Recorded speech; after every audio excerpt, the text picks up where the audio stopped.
Sa isang bar, hindi maalis ang mga mata ni Nick sa isang magandang babae na may malako-Coca-Cola na katawan. Hindi niya maalis ang kanyang mata sa babae. Akmang lalapit siya sa kanya nang biglang may pumasok na lalaki, na boyfriend pala ng babae. Nang maglaon, sa kanilang pag-uusap, nalaman ni Nick na ang lalaking ito ay isa ring hardcore na sugarol. Hiniling niya sa kanyang kasintahan na sumama sa kanya sa Atlantic City upang maglaro ng mga baraha, at kung mananalo sila ng malaki, hindi na nila kailangang magtrabaho.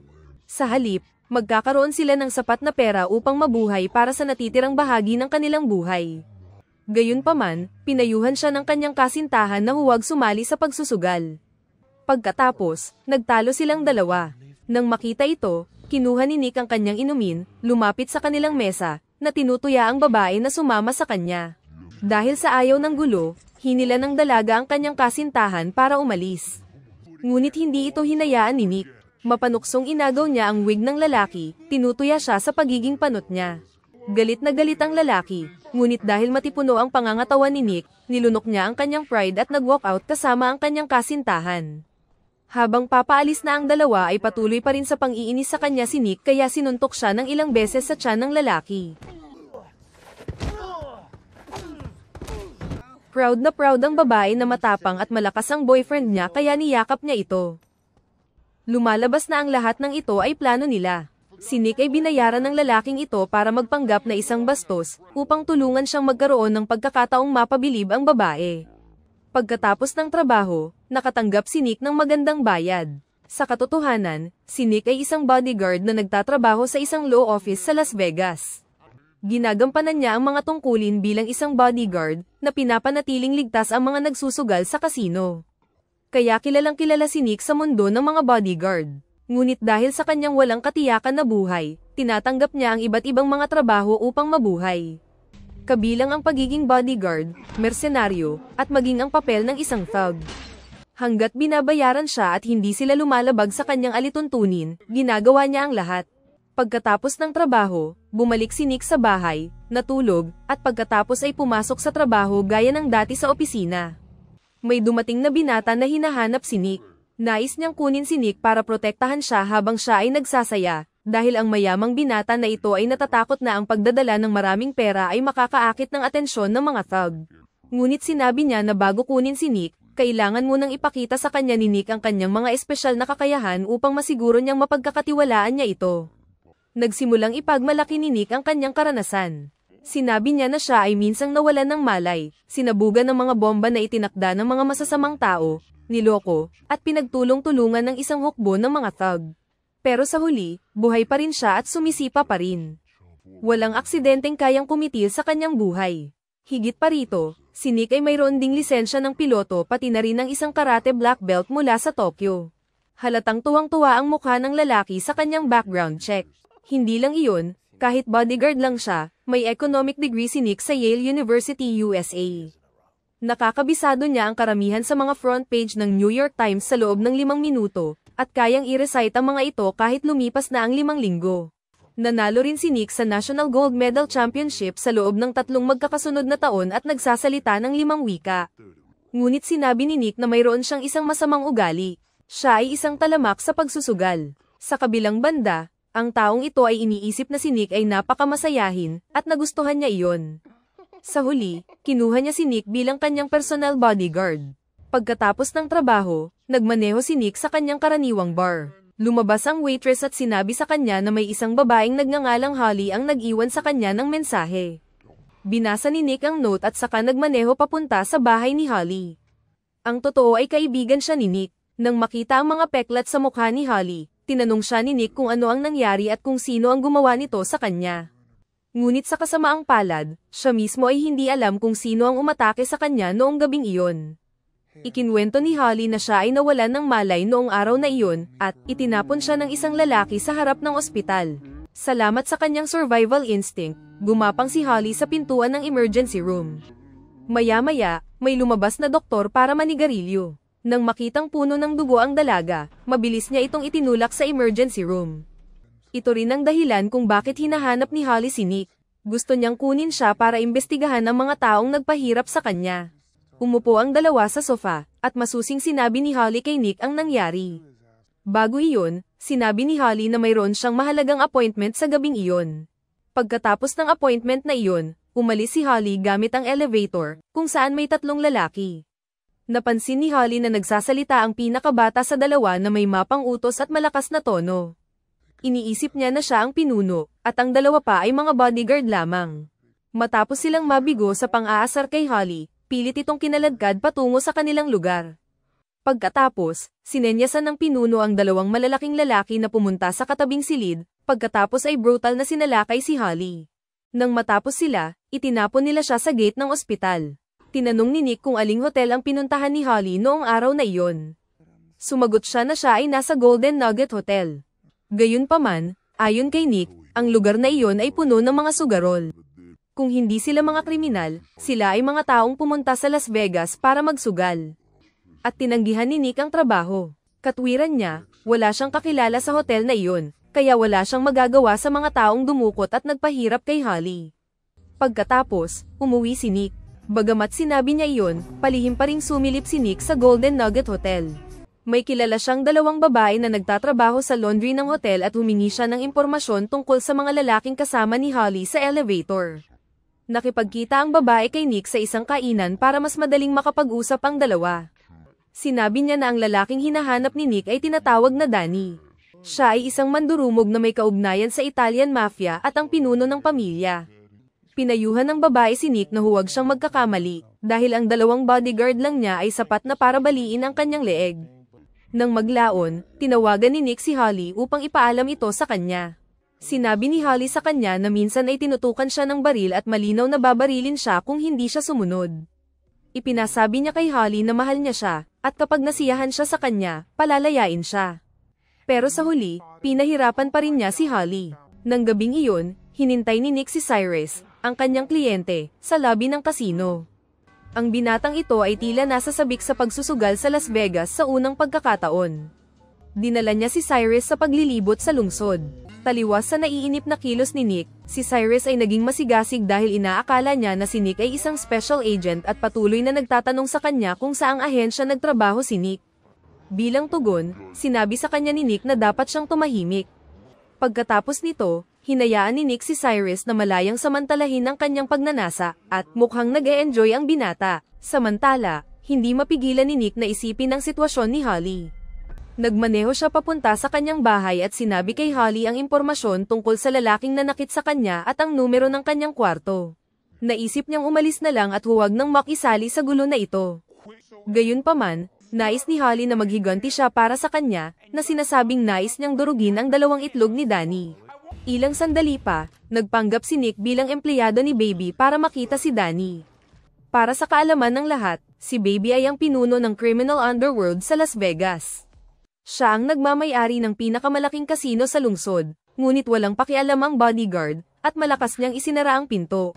Maya-maya pa, naramdaman ni Danny na hindi niya maaaring galitin ang boss ng kasino, kaya pinapasok niya si Nick. Sa pagkakataong ito, nakababad siya sa bathtub. Hindi na nagpaligoy-ligoy pa si Nick, at sinabi niya na alam niyang sila ang nanakit kay Holly, at ngayon ay nandito si Nick para maghiganti. Ngunit ang mga lalaking ito ay nagtawanan lamang sa kanilang mga sarili, na nagsasabing hindi nila magagawang igalang ang isang prosti. Pagkatapos, naglabas ng baril si Danny at pinagbantaan si Nick. Inutusan niya ang kanyang 2 alapores na harapin si Nick, ngunit lumaban si Nick at sinipa ang isa sa kanila, dahilan upang matumba ito at masira ang isang glass panel. Nang makita ito, itinutok ni Danny ang kanyang baril at pinaputukan si Nick, ngunit ginamit ni Nick ang isang business card upang i-flick ito diretso sa kanyang mukha, at nawalan ng malay. Pagkatapos noon, si Danny ay iginapos ni Nick para sa pagdating ni Holly na humarap sa kanya. Kinuha ni Holly ang isang gunting sa kanyang handbag, na ikinasindak niya. Agad siyang nakiusap na pakawalan siya, at maaari niyang bigyan si Holly ng $50,000. Pumunta siya para kunin ang pera sa drawer at inihagis kay Nick. Ibinigay niya sa kanya ang kalahati ng kanyang bayad. Pero hindi magiging madali para kay Holly na patawarin ang lalaking nagpahirap sa kanya. Napagtanto ni Danny na balak niyang alisin ang kanyang itlog, kaya nakiusap siya na iligtas siya. Napangiwi si Danny sa sobrang sakit dahil sa hiwa sa kanyang itlog. Habang iniisip ni Danny na malapit ng putulin ang kanyang mga mamahaling hiyas, at namumutla sa takot ang kanyang dalawang crony sa tabi niya, biglang pinigilan ni Holly ang kanyang kamay. Nagpasya siyang pakawalan siya at umalis.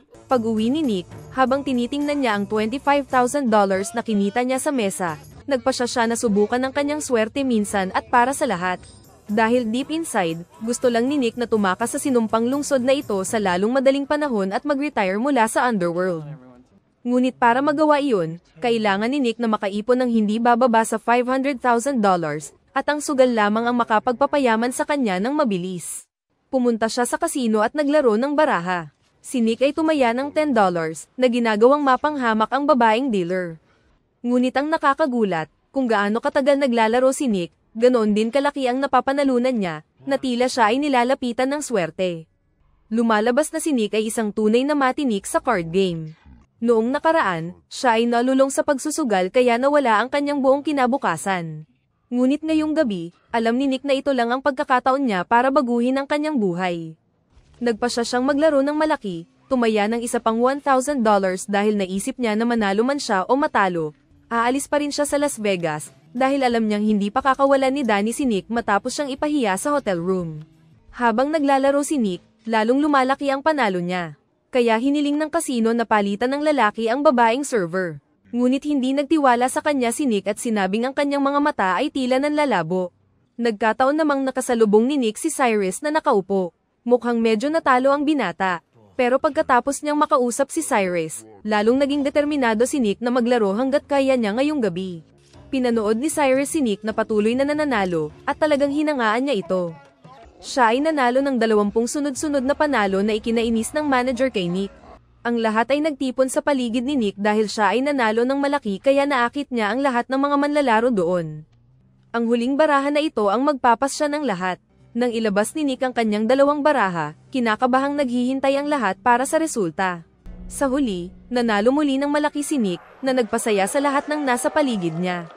Salamat sa perang napanalunan sa kasino, nagpasya si Nick na umalis sa lugar na ito at pumunta sa Mediterranean. Iyon ang kanyang huling hiling sa buhay. Papunta na sana si Nick sa cashier para makipagpalitan ng pera, ngunit muling lumitaw ang kanyang demonyong pagnanasa. Ngayon ay ayaw na ni Nick na matupad ang kanyang pangarap na makapunta sa Mediterranean. Sinabi niya na ito ay isang panaginip lamang, at ang gusto ngayon ni Nick ay bumalik at maglaro pa. Ganyan talaga ang mentalidad ng mga adik sa sugal. Ang kailangan ni Nick ay hindi pera. Gusto lang niyang malunod sa hilig niya sa pagsusugal. Pagkatapos nito, kinuha ni Nick ang kanyang pera at bumalik sa paglalaro. Sa pagkakataong ito, nagpasya siyang itaya ang lahat ng $500,000, at sa kabutihang palad, nanalo si Nick ng isa pang $25,000. Sa tuwing nananalo siya, itinaya niya ang lahat ng perang kinita niya. Madali niyang nahuhulaan ang bawat card na hawak ng dealer, na nagpapatunay na ang kakayahan ni Nick sa pagsusugal ay sumobra na sa antas ng passion. Naabot na niya ang pinakamataas na antas ng kadalubhasaan. Sa kasamaang palad, sa pagkakataong ito ay hindi na pinalad si Nick. Natalo niya ang lahat ng $525,000. Pero pinalakpakan ng lahat ng tao sa paligid niya si Nick. Hindi napigilan ni Nick ang panghihinayang dahil hindi niya nakontrol ang kanyang pagnanasa sa pagsusugal at nawala ang kanyang buong retirement money. Hinatid siya ni Cyrus pabalik sa kanyang hotel room para magpahinga. Sa puntong ito, ipinagtapat ni Cyrus kay Nick na mahina siyang tao, natatakot na baka pagtanda niya ay bugbugin siya ng mga batang punk. Dahil minsan sa kalye, nasaksihan niya ang isang grupo ng mga bata na binubugbog ang isang matanda. Nakiusap si Cyrus kay Nick na turuan siya ng self-defense martial arts, dahil sikat na sikat si Nick at idol ni Cyrus, at mayroon siyang kakayahan sa pakikipaglaban. Katulad ni Nick, nagkaroon ng pangarap si Cyrus na matapang na gawin ang gusto niya bago siya mamatay. Mayroon lamang siyang katalinuhan para kumita ng pera. At iyon lang ang meron siya para ipagtanggol ang sarili niya. Nag-offer si Cyrus ng hindi kayang tanggihan ni Nick. Sinabi niya na magtutulungan silang dalawa upang madagdagan ang kanilang tsansa na manalo sa kasino. Ngunit hindi siya pinaniwalaan ni Nick, at naglakad siya palayo sa bar. Sa sandaling iyon, dalawang malalaking lalaki ang pumasok. Sinabi nila na kailangan ni Danny na makita si Nick, pero mukhang minamalas ang dalawang ito, dahil pinukaw nila siya nang siya ay natalo ng mahigit $250,000.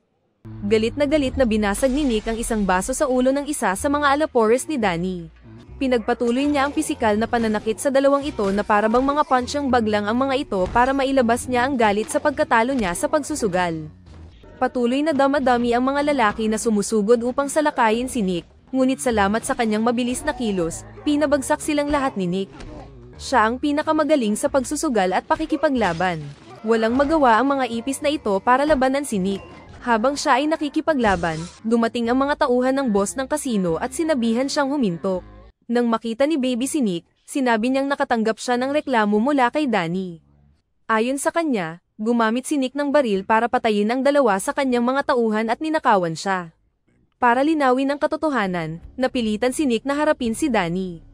Ang lalaking ito ay nagsinungaling ng harapan.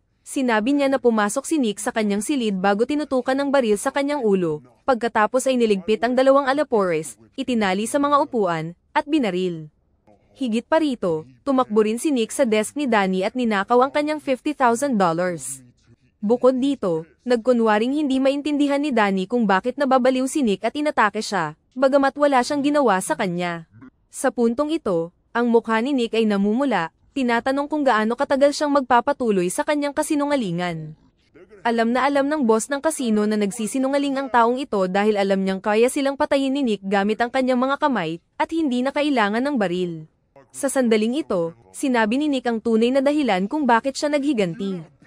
Ang thug na ito ang gumahasa kay Holly at brutal na pinahirapan. Kaya naman, tinulungan niya si Holly na makapaghiganti. Nag-iwan siya ng marka ng gunting sa itlog ni Danny. Hiniling ng amo na habarin ni Danny ang kanyang pantalon para sa inspection, kaya nawalan siya ng kontrol. Dahil napahiya si Danny sa pangalawang pagkakataon, desidido siyang maghiganti kay Nick. Kinaumagahan, nakipagkita si Cyrus kay Nick sa huling pagkakataon upang magpaalam bago siya bumalik sa kanyang lungsod. Hindi nakalimutan ng binatang ito na kulitin siya, pinagsisisihan daw niya ang paghanga sa isang tulad niya. Sinasabing sa totoo lang, mahina si Nick tulad ng kanyang sarili. Pero kahit na sinabi ito ng bibig niya, may pakialam pa rin si Cyrus kay Nick. Bago umalis, binigyan siya ni Cyrus ng tiket sa Mediterranean at isang tseke para sa $500,000 para matulungan si Nick na matupad ang kanyang pangarap sa buhay. Ngunit tumanggi si Nick, sinabing malapit na siyang patayin at hindi makakaalis. Hindi pa man siya nakakatapos magsalita ay 4 na malalaking lalaki ang sumugod sa kainan para hanapin siya. Mga tauhan pala sila ni Danny. Pumunta siya dito para maghiganti kay Nick. Kaagad tumayo si Cyrus sa isang upuan, nagkukunwaring sumisigaw na parang baliw, upang guluhin ang mga ito, na nagbigay ng oras kay Nick upang makatakas. Hinabol ng buong barkada si Nick, ngunit nagtago siya sa bubong ng isang sasakyan. Sinamantala ang mga taong ito na nalilito pa rin, tumalon si Nick at isa-isa silang niligpit.